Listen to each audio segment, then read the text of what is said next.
সম্মানিত শ্রোতা, আমাদের আজকের ছোট গল্প শ্রদ্ধেয় লেখক মানিক বন্দ্যোপাধ্যায় রচিত গল্প কবি ও ভাস্করের লড়াই। প্রতিভার প্রতি চারণী দেবীর বিশেষ পক্ষপাতিত্ব ছিল। রূপ কাকে বলে জানার পর থেকেই সে জানত এ তার মন উদ্বুদ্ধ করতে পারে।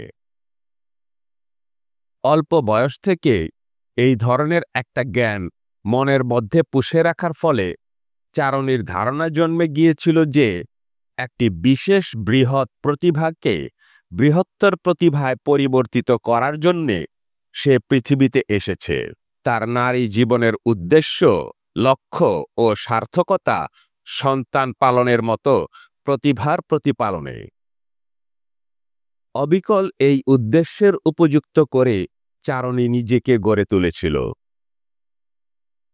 কবি, চিত্রকর, ভাস্কর অথবা নিছক গদ্য সাহিত্যিক ঠিক কোন ধরনের প্রতিভার বিকাশের ভারটা তাকে গ্রহণ করতে হবে জানা না থাকায় সব দিক বজায় রাখার জন্য এই 4 রকম প্রতিভার উপযুক্ত করেই নিজেকে সে তৈরি করেছিল। স্কুল কলেজে এরকম ব্যাপক ও অবাস্তব শিক্ষার ব্যবস্থা নেই। স্কুল কলেজ প্রতিভাকে মানে না। স্কুল ছাড়িয়ে চারণী তাই আর কলেজে ঢোকেনি। বাড়িতে নিজেরই তত্ত্বাবধানে সে 4টি ক্লাস করত। সকালে কবিতার, দুপুরে ছবি ও খোদাইয়ের, রাত্রে গদ্য সাহিত্যের। এমনিভাবে পুস্তক ও অ্যালবামের মধ্যস্থতায় চারণী জগতের বড় প্রতিভার সঙ্গে পরিচিত হতে লাগল। কিন্তু রক্ত মাংসের প্রতিভার খোঁজ সে পেল না। 2-4 জন কবি, শিল্পী ও সাহিত্যিক যাদের সঙ্গে তার আলাপ হলো তারা এত গরিব যে তাদের প্রতিভাকে চারণী মেনে নিতে পারলেন না। তাছাড়া এরকম প্রতিভার বিকাশের ভার নেবার স্বাদ চারণীর কোনোদিনই ছিল না। টাকা পয়সার গোলমাল সে অত্যন্ত অপছন্দ করত। প্রতিভার জন্য জীবন উৎসর্গ করতে সে সর্বদাই রাজি ছিল। কিন্তু আজ আনো, আজ খাও, কালকে উপোস দাও। যে প্রতিভা তার জন্য 2-4 ঘন্টা সময় ও 2-4 কাপ চায়ের বেশি আর কিছু উৎসর্গ করা তার কাছে ছিল নষ্ট করার শামিল। জীবন অমূল্য।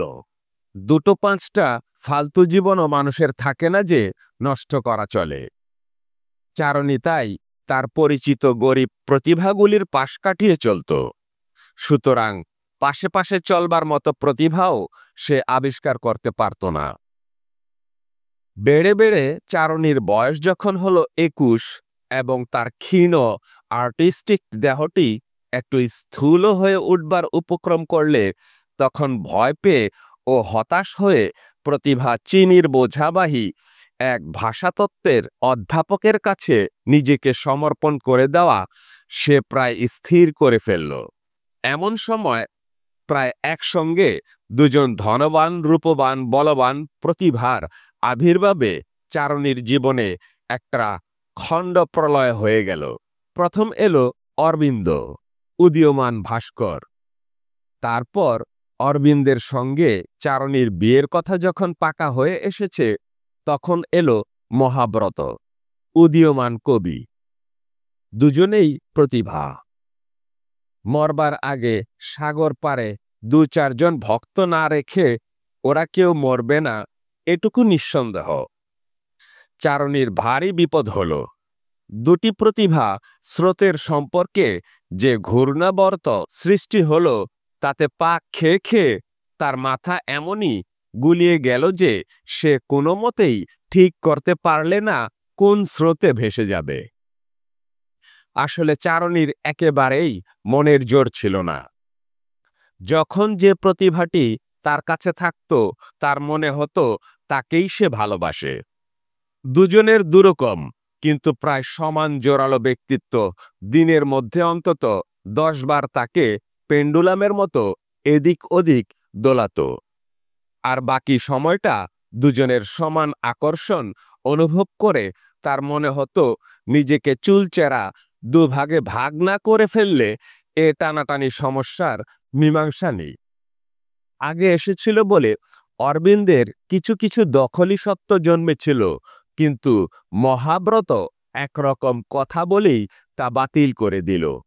এদিক দিয়ে অরবিন্দের চেয়ে সে ছিল বেশি শক্তিমান।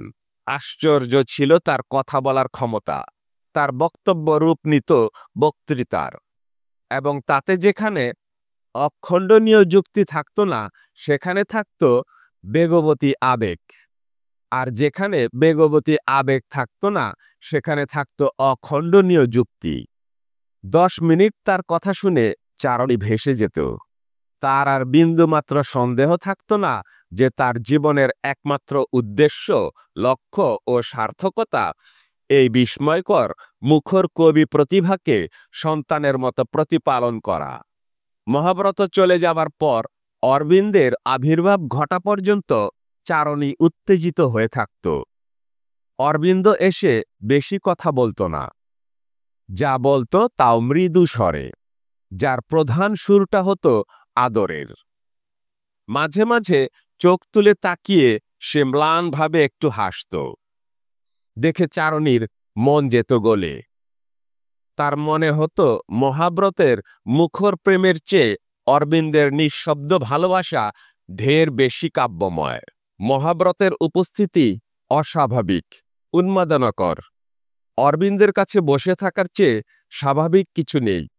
চারণী টের পেত মহাব্রতকে সে ভয় করে। ভালোবাসা দিয়ে যত নয়, এই ভয় দিয়ে মহাব্রত তাকে বশ করেছে। মহাব্রতের প্রচণ্ড অস্থির জীবনী শক্তি তাকে আচ্ছন্ন ও অভিভূত করে দেয়। তাই তার কাছে বসে থাকার সময় জগতে আর কোনো মানুষ আছে বলে সে ভাবতে পারে না। আসলে অরবিন্দকেই সে ভালোবাসে। চারণীর এই দ্বিধা ও সন্দেহের ফলে যে অবস্থার সৃষ্টি হলো তা এমনই জটিল যে বিশদ বর্ণনা ও ব্যাখ্যা দিতে গেলে মনস্তত্ত্বের গবেষণার মতো শোনাবে। ঘটনাচক্রে প্রতিভা দুজনের একজন যদি কয়েকটা দিনের জন্য দূরে সরে যেত তাহলে সব গোলমালের অবসান হতে পারত। কিন্তু যেহেতু চারণীর কাছে একা থাকার সময় তাদের প্রত্যেকে টের পেত চারণী তাকেই ভালোবাসে। কোনো ঘটনাচক্রই তাদের একটি দিনের জন্য তফাতে নিয়ে যেতে পারত না। লুকোচুরি খেলার মতো চারণীকে নিয়ে তারা জয় পরাজয়ের খেলা খেলত। সকালে চারণীকে জয় করে যেত মহাব্রত, বিকালে বিজয়ী হতো অরবিন্দ। যেদিন চারণীর হৃদয় দুয়ারে তাদের আবির্ভাব ঘটত, একসঙ্গে সেদিন ঠিক কে যে জয়ী হলো বুঝতে না পেরে দুজনে অত্যন্ত বিচলিত হয়ে বাড়ি ফিরত। আর দুর্বল চেতা চারণী দ্বিধা সন্দেহের পীড়নে ছটফট করে রাত কাটাত। মোটা হতে আরম্ভ করে চারণী ভয় পেয়ে রোগা হবার জন্য খাদ্য নিয়ন্ত্রণ আরম্ভ করেছিল। পেট ভরে খেত না, পুষ্টিকর খাবার এড়িয়ে চলত। ফলে এই সময় মোটা হওয়া স্থগিত হলেও তার মনের মতো তার শরীরটাও খুব দুর্বল হয়ে পড়েছিল। তার উপরে তার অদ্ভুত সমস্যার অবিরাম পীড়ন সে সহ্য করতে পারলে না। তার অনিদ্রা, অজীর্ণ ও অম্বলের ব্যারাম হলো। তারপর হলো নার্ভাস ব্রেকডাউন। একদিন মহাব্রত ও অরবিন্দ দেখা করতে এলে দুজনকেই সে তাড়িয়ে দিলে এবং আশ্রয় নিলে শয্যার। তার অসুখের সংবাদে ব্যাকুল হয়ে মহাব্রত ও অরবিন্দ বারবার তাকে দেখতে ছুটে গেল, কিন্তু চারণী খবর পেয়ে চেঁচামেচি করে বাইরে থেকেই তাদের বিদেয় করে দিলে। তারপর একদিন বাড়ির সকলে শহরের অন্য প্রান্তে বিয়ের নেমন্তন্ন রাখতে গেছে। খালি বাড়িতে চারণী অনেক রাত অবধি ঘুমোবার ব্যর্থ চেষ্টা করে মরিয়া হয়ে একরাশি ঘুমের ওষুধ খেয়ে ফেললে। এক রাত্রির ঘুম অথবা চিরনিদ্রা কোনটা তার কাম্য ছিল জানবার উপায় নেই। পরদিন অনেক বেলায় তার ঘরের দরজা ভেঙে দেখা গেল সে মরে গেছে। মরবার সময় বুকে বোধ হয় খুব যন্ত্রণা হয়েছিল। জামা ছিঁড়ে আঁচড়ে আঁচড়ে নিজের বুক সে ক্ষতবিক্ষত করে ফেলেছে। খবর পেয়ে প্রতিভা দুজন দেখতে গেল। চারণীর একটি বৌদি ছিল। অল্প বয়সে চারণীর অত্যন্ত বিদ্বান ও অত্যন্ত নীরস দাদার সঙ্গে তার বিয়ে হয়। চোখের সামনে চারণীকে দুটি প্রতিভার পুজো পেতে দেখে তার বোধ হয় খুব হিংসা হতো। সেই দুজনকে চারণীর ক্ষতবিক্ষত বুকটা দেখালে, কেঁদে বললে, বুকে কত যাতনাই না জানি হয়েছিল। চারণীর মৃত্যু অথবা অপমৃত্যুর আগে এ কথা অনায়াসে মনে করা চলত যে তার প্রেমিক প্রতিভা দুটির মধ্যে লড়াই বাঁধিয়ে সে কৌতুক উপভোগ করছে। সাত করে যে মেয়ে নিজেকে প্রতিভার উপযুক্ত করে গড়ে তোলার পাগলামিকে প্রশ্রয় দিতে পারে, সে এরকম কৌতুক উপভোগ করবে, তাতে বিস্ময়ের কি আছে? চারণীর মৃত্যুর পর এও খুব সহজে অনুমান করা গিয়েছিল যে জীবনের স্বাভাবিক নিয়মে প্রতিভা দুটি এবার তাদের মৃতা প্রিয়াকে অতি দ্রুত বিস্মৃত হবে। দুটি প্রেমিকের মধ্যে লড়াই বাঁধিয়ে যে মেয়ে মজা দেখে তাকে মনে রাখবে, এমন প্রেমিক জগতে কে আছে? আসলে এরকম মেয়ের প্রেমেই কেউ পড়ে না। জয় করার জেদটা মনে হয় প্রেম। মরে গেলে অথবা সরে গেলে এরকম মেয়েকে মনে রাখবার বিশেষ কোনো কারণ থাকে না। যে রাজ্য রসাতলে গেছে তার অধিকার নিয়ে মামলাবাজ দুটি রাজা হয়তো মারামারি করে মরে। হৃদয় সংক্রান্ত জয় পরাজয়ের সমস্যা হৃদয়ের সঙ্গে অন্তর্হিত হয়। জেদ যায় জড়িয়ে। মৃতার স্মৃতির প্রতি একটু দয়াদ্র কোমলতা ছাড়া প্রেমের চিহ্নটুকু থাকে না। মহাব্রত ও অরবিন্দের কাণ্ড কারখানা দেখে প্রথম টের পাওয়া গেল নিছক রেষারেষি তাদের প্রেমের ভিত্তি ছিল না। চারণী তাদের নিয়ে কৌতুক করেনি। প্রতিভা দুটির শোকের মাপকাঠিতে আবার মাপ যোগ করে চারণীর হৃদয় ঐশ্বর্যের নূতন পরিমাণটা আবিষ্কার করে আমাদের অবাক হতে হলো। ওরা দুজনে প্রমাণ করে দিল, দুফোঁটা চোখের জল নিয়ে মরবার মতো সাধারণ মেয়ে সে ছিল না। হৃদয় জয়ের বিপুল প্রতিভাই তার ছিল। অরবিন্দু মানুষের সঙ্গ ত্যাগ করে স্টুডিওতে আশ্রয় নিল। মহাব্রত চীনা আর ফিরিঙ্গি হোটেলে রকম রকম পানীয় চেখে বেড়াতে লাগলো।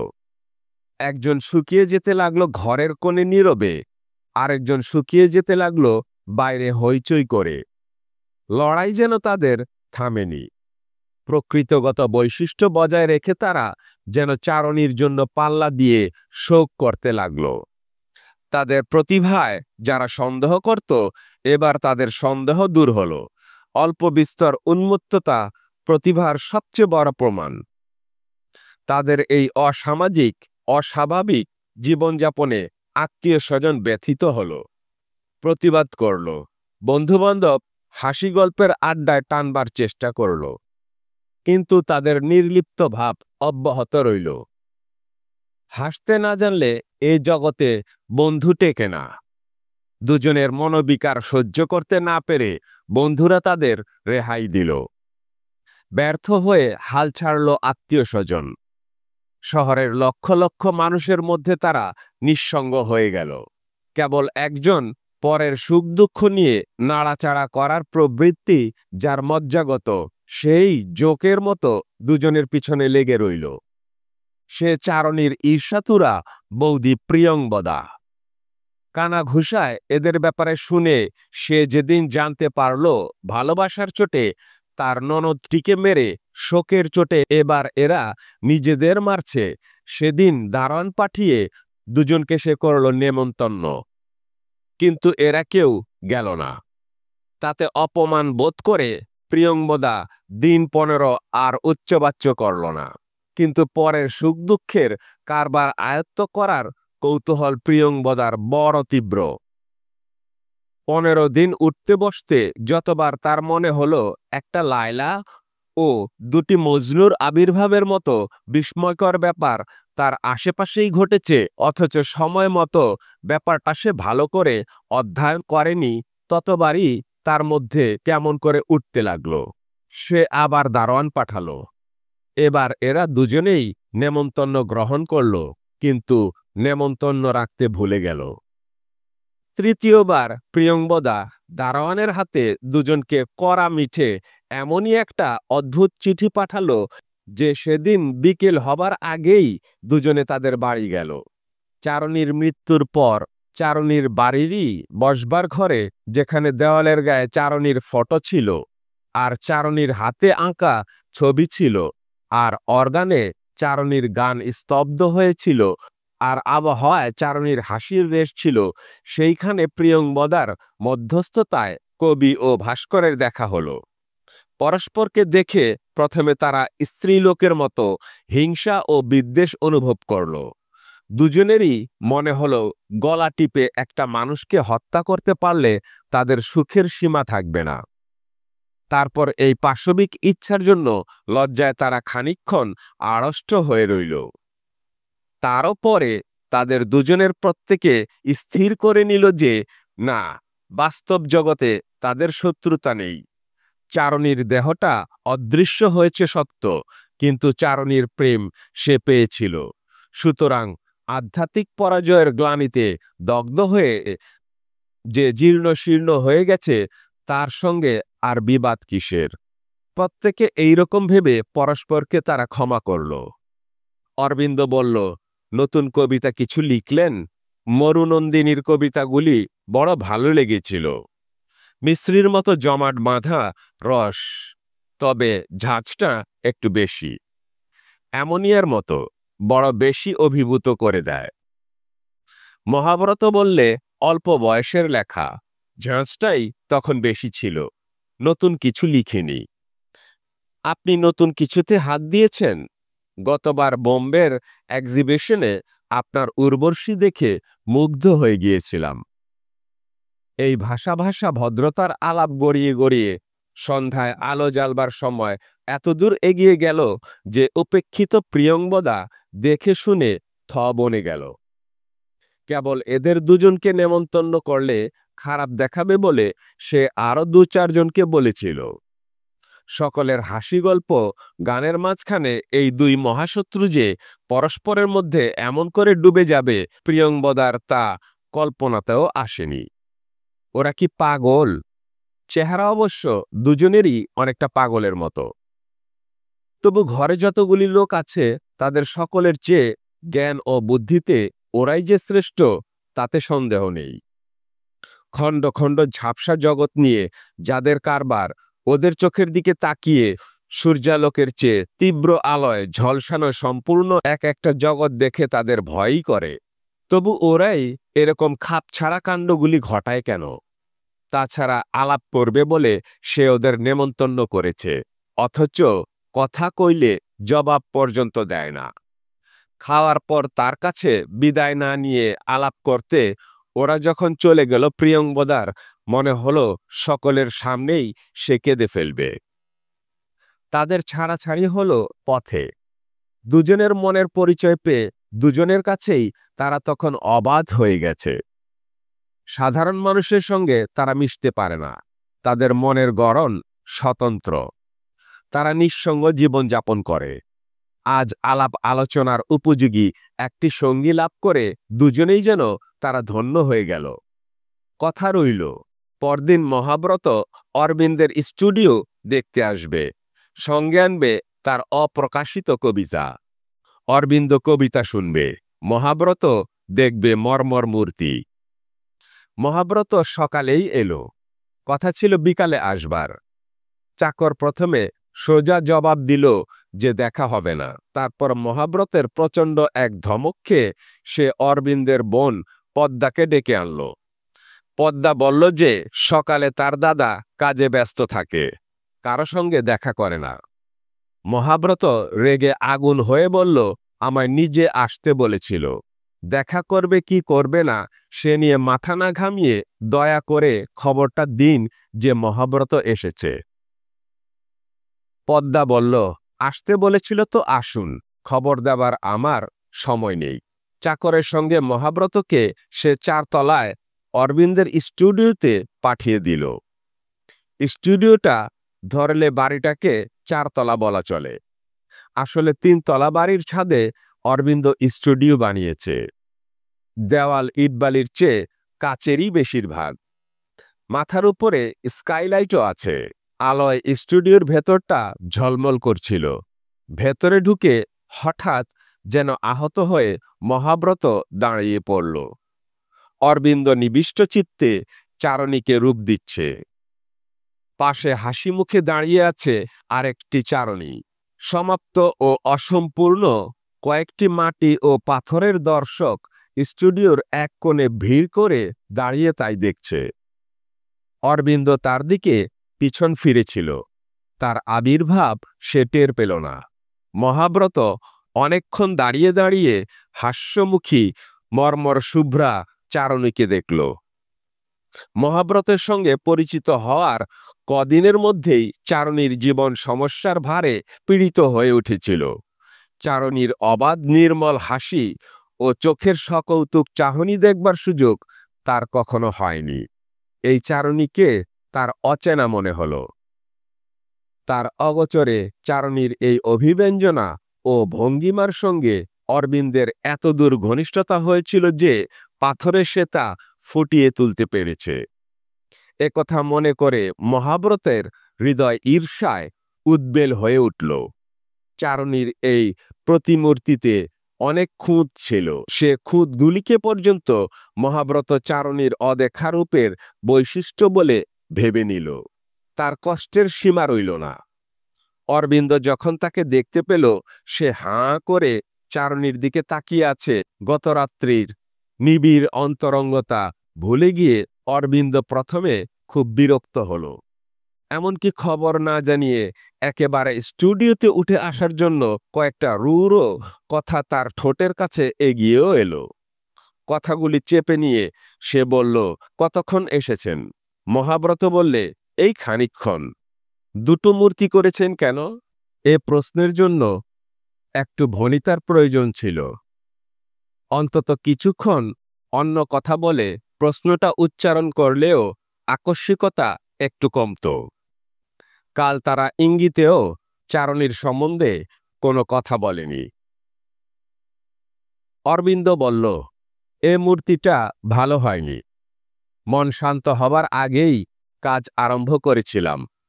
অনেক খুঁত থেকে গেছে। হাসিটা বড় স্পষ্ট। আর মহাব্রত ছেলে মানুষের মতো আগ্রহের সঙ্গে জিজ্ঞাসা করল, আপনার মন শান্ত হয়েছে? অরবিন্দ বলল, হাঁ। সেই দিন থেকে মহাব্রত প্রতি সন্ধ্যায় হোটেলে হোটেলে মদ চেখে বেড়ানো বন্ধ করলে। দিবারাত্রি একটা অস্থির আবেগে সে চঞ্চল উদ্ভ্রান্ত হয়ে রইল। কাব্যের যে প্রেরণা তার মদের নেশার সঙ্গে একাকার হয়ে মিশে গিয়েছিল, আবার তাকে পৃথক করে আয়ত্ত করার জন্য সে পাগল হয়ে উঠল। জগতের সমস্ত কবির দুয়ারে সে শরণ নিল। কবিতার পর কবিতা পাঠ করল। নিজের পূর্বকৃত রচনা পড়ে পড়ে সে নিজেকে খুঁজল। বড় কষ্টে মহাব্রতের দিন ও রাত্রি কাটতে লাগল। কিন্তু এক মুহূর্তের জন্য নিজেকে সে শিথিল হতে দিলে না। পাথরে চারণীকে অমর করার তপস্যায় অরবিন্দ অনেক দূর এগিয়ে গিয়েছে। কবিতায় চারণীকে অমর করতে হলে তার তপস্যা আরো উগ্র হওয়া চাই। মহাব্রতের শরীর অল্পে অল্পে ভালো হলো। মনে ধীরে ধীরে ভাব ও আবেগের আবির্ভাব হতে লাগল। ফাল্গুনের গোড়ায় অনেক রাত্রে খোলা ছাদে দাঁড়িয়ে সাগর ভেজা বাতাসের আর্দ্র স্পর্শ অনুভব করতে করতে মাঝে মাঝে সে যেন সুর, ছন্দ, ধ্বনি, ভাব, গন্ধ, বেদনা প্রবৃত্তির সমন্বয় করা তার হারানো কাব্যজগতের সন্ধান পেতে লাগল। সব অস্পষ্ট ঝাপসা, তবু আশা জাগাবার পক্ষে তাই যথেষ্ট। লেখার তাগিদও যেন সে অনুভব করল। ক্ষীণ ভীরু সে তাগিদ।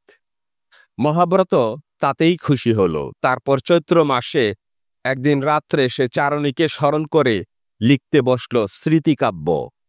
ইন মেমোরিয়ামের মতো, যার অমরতা চারণীকে অমর করবে, তাকেও করবে অবশ্য, কিন্তু সেটা বাহুল্য।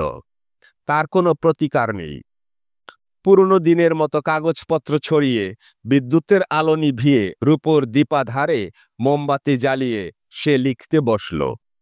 পাশের ফুলদানি থেকে সোনা রঙের চাঁপা আর সবুজ রঙের কাঁঠালি চাপা ফুল পুরনো দিনের মতো তাকে তীব্র মিশ্রিত গন্ধ সরবরাহ করতে লাগল।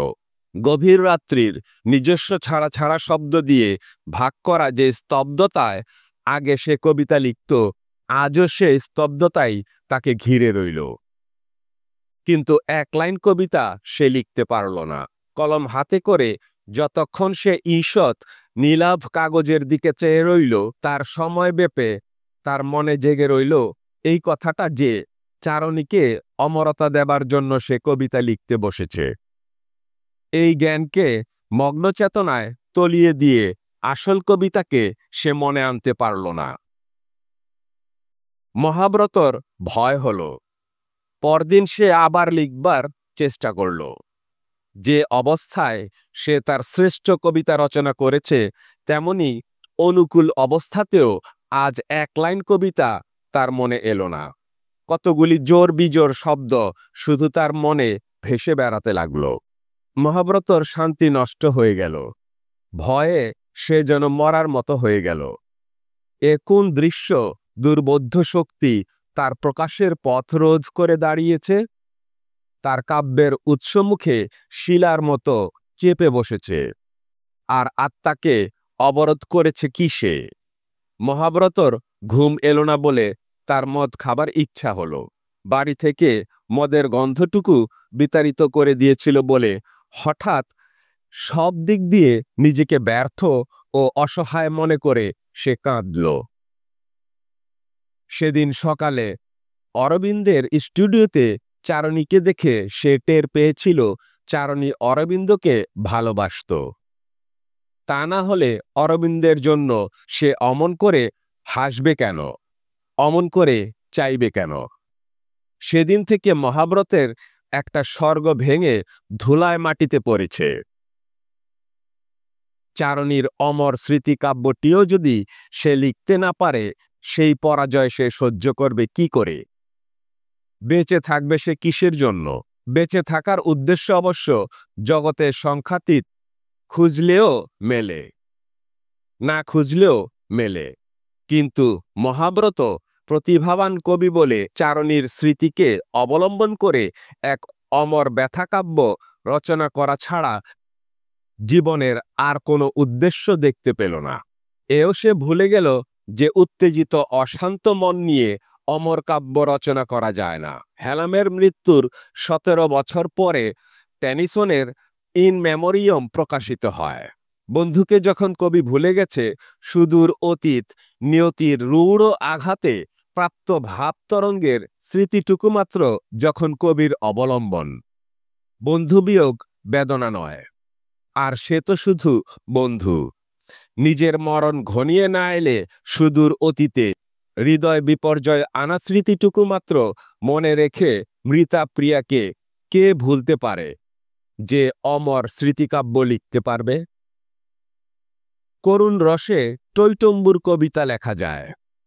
উদ্ভ্রান্ত প্রেমের সেই আবেগ উগ্র কাব্য নিয়ে মানুষ হইচইও করে। কিন্তু লোনা রাসায়নিক চোখের জলের মতো সে বাঁচবে কেন? সে উবে যায়, সে তো মরা কান্না।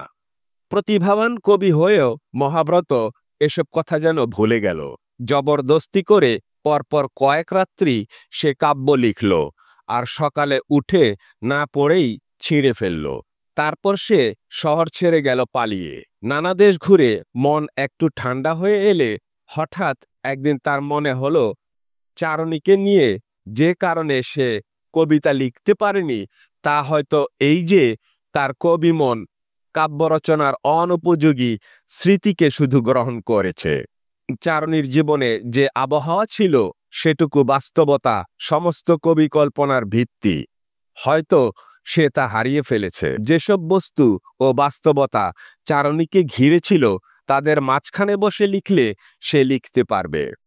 চারণীর অনুশীলন কক্ষটির কথা মহাব্রতর মনে এলো। সে ঘরে দীর্ঘকাল ধরে সে নিজেকে প্রতিভার উপযোগী করে গড়ে তুলেছিল।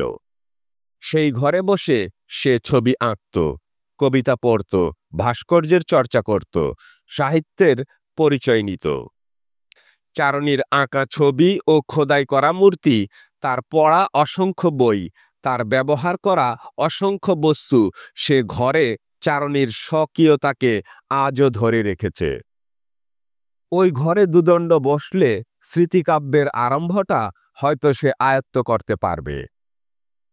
আশান্বিত হৃদয়ে মহাব্রত কলকাতায় ফিরল। কোনো বিষয়ে তাড়াহুড়ো করতে আজকাল তার ভয় করে। প্রথমে দুদিন বিশ্রাম করে নিল। পরের দিন সকালে সে গেল চারণীদের বাড়ি। শুনল চারণীর সেই ঘরখানা সাফ করে ৩ দিন আগে প্রিয়ংবদা একটি মেয়ে প্রসব করেছে। চারণীর ছবি, বই প্রভৃতি জিনিসপত্র খানিক এ ঘরে ও খানিক সে ঘরে সাজিয়ে রাখা হয়েছে। চারণীর শোবার ঘর, সে ঘরে চারণীর পিসিমা শোন। তারপর মহাব্রত অনেক ভেবে একদিন অরবিন্দর স্টুডিওতে গেল। সেখানে চারণীকে একবার অনেকক্ষণ ধরে দেখে এসে সে চেষ্টা করে দেখবে। এতে তার লজ্জা, চারণীকে অমর করার গৌরব, এতে তার ক্ষুণ্ণ হবে। কিন্তু উপায় কি? যেখান থেকে হোক স্মৃতিকাব্য আরম্ভ করার প্রেরণাটুকু সংগ্রহ করতে না পারলে তার যে একেবারেই পরাজয়। অরবিন্দ তাকে হাসিমুখে অভ্যর্থনা করে বলল, আসুন। মহাব্রত চেয়ে দেখল চারণীর দ্বিতীয় প্রতিমূর্তি সমাপ্ত হয়েছে। আগেকার হাস্যমুখী মূর্তির চেয়ে এ মূর্তি বহুদিক দিয়ে ভিন্ন, সব দিক দিয়ে। সে মূর্তির খুঁত ও অসম্পূর্ণতা আজ এ মূর্তির সঙ্গে তুলনা করে সে ধরতে পারল। চোখের পলকে এও সে বুঝতে পারল এবারও অরবিন্দের কাছে তার হার হয়েছে। অরবিন্দ সৃষ্টি করেছে চারণীকে। ঈষৎ স্থূলকায়া, ভীরু চোখ, শ্রান্ত বিপন্ন হাসি, দ্বিধা সন্দেহ ভয় লেপা মুখ, নিখুঁত ও আসল চারণী। অরবিন্দ তাকে অমরতা দেয়নি। পরের কাছে এ মূর্তি হয়তো প্রশংসার বেশি কিছু পাবে না, কিন্তু কি দাম অমরতার? অরবিন্দ যতকাল বাঁচবে চারণী তার সঙ্গে থাকবে। মৃত্যুর কবল থেকে ছিনিয়ে এনে চারণীকে সে জীবন সঙ্গী করেছে। তারপর তাকে স্মৃতিকাব্যের অমরতা দিতে চাওয়া হাস্যকর। মহাব্রতর মাথার ভেতরে কেমন গোলমাল হয়ে গেল। অরবিন্দের হাতুড়ি আর বাটালিকা তুলে নিয়ে চারণীর মুখখানা সে ক্ষত বিক্ষত করে দিল। সে যেন অসতী স্ত্রীকে সাজা দিচ্ছে। অরবিন্দ সবটুকু জীবনী শক্তি ব্যয় করে এই মূর্তি গড়েছিল। চামড়া দিয়ে হাড় ঢাকা শরীরে তার একটুও শক্তি ছিল না। এবার সে তার চারণীকে বাঁচাতে পারলে না। সমাপ্ত।